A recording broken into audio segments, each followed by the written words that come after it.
these Republicans will run for cover if the people run after them. And there's got to be a rumble from the people, because this tax reform is so full of gobbledygook that gobbledygook means that you can't talk plain English to the American people so they can get upset and start summoning their 2 senators and representatives.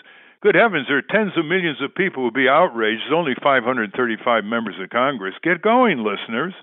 Yeah, show them the rumble from the people.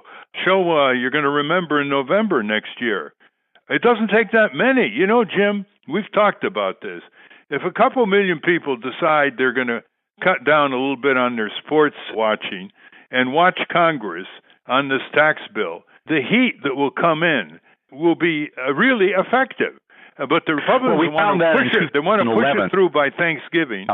Can you imagine what a Thanksgiving this is for the super rich and the corporate rich? Yeah, this is pretty outrageous. I think we saw, though, in 2011, there was a mobilization called U.S. Uncut, and it was back in the Occupy days. For about a year or so, there was an enormous mobilization of Americans, ordinary people across the country who got excited about these tax issues. And a lot of organizations worked with them to educate people. They were in the streets. They were doing exactly what you talked about.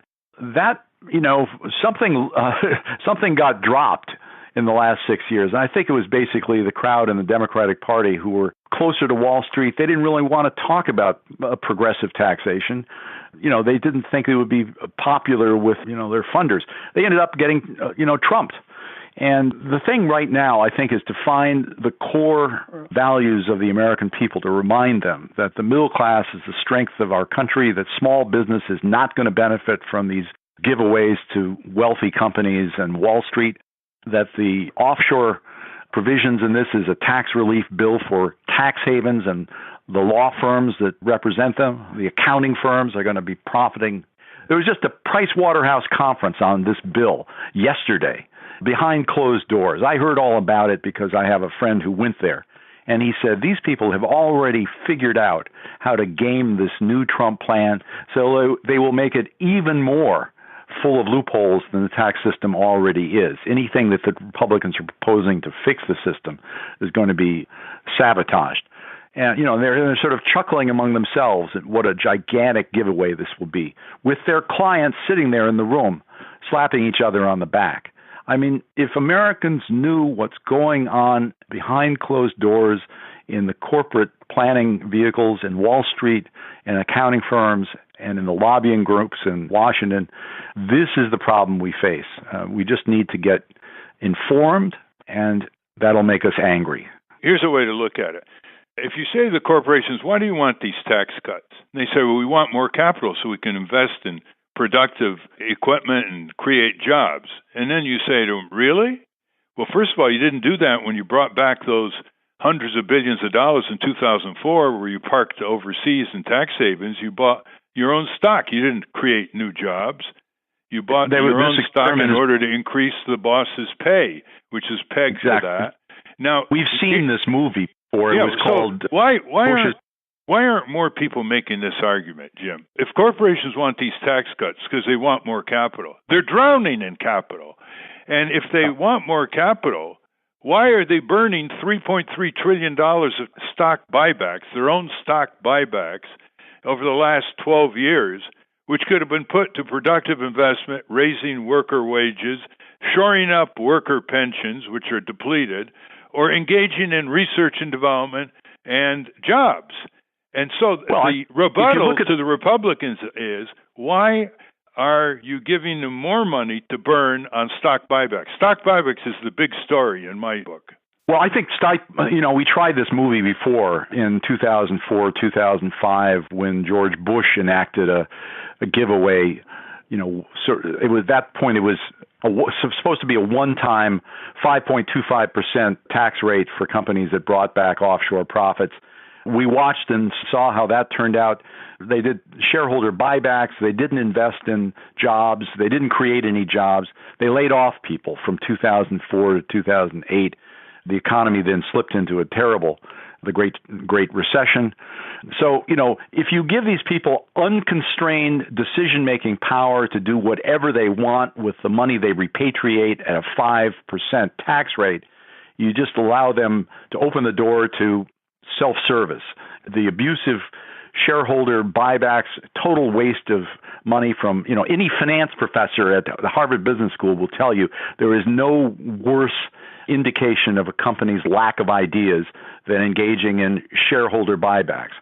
It's tragedy to me to see a great company like Apple basically turning more and more to tax chicanery when it was, found on the base of great products, great innovation. To the extent that companies like Pfizer are basically engaged in offshoring and, sort of clever chicanery as a substitute for great drugs. This is a problem. Yeah, and let me interrupt, please. Jim Henry, some of our listeners may want to know a little bit more about stock buybacks. The basic compensation plan for these big bosses, these CEOs, has criteria that says if the earnings per share goes up, their pay goes up. So when they buy back their own stock with the shareholders' money, it's not even their money, and they don't ask the shareholders, by the way, and they don't give it by way of dividends. They want to use $3.3 trillion to buy back the stock. They are improving the earnings per share ratio. But it doesn't create one job. It doesn't help one community. It just parks a huge amount of money more in the top bosses who develop actually a conflict of interest with their own companies. It's not good for the company. It's not good for workers. It's not good for the shareholders. They're not getting the dividends they should get. And when Walmart spends $55 billion on stock buybacks and then says they can't pay their workers $12 or $15 an hour, you see the contrast there.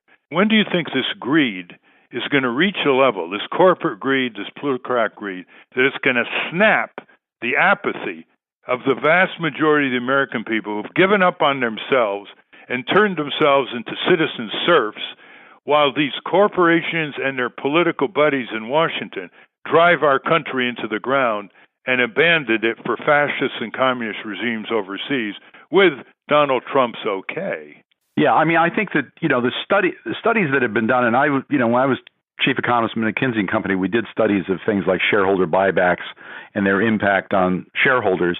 And what we found was that those companies that engaged in them actually had far worse performance long term than, the companies that were reinvesting in real assets and real jobs and innovation. And so it's sort of a bellwether. If you see a company investing in shareholder buybacks, sell the stock because they're out of ideas.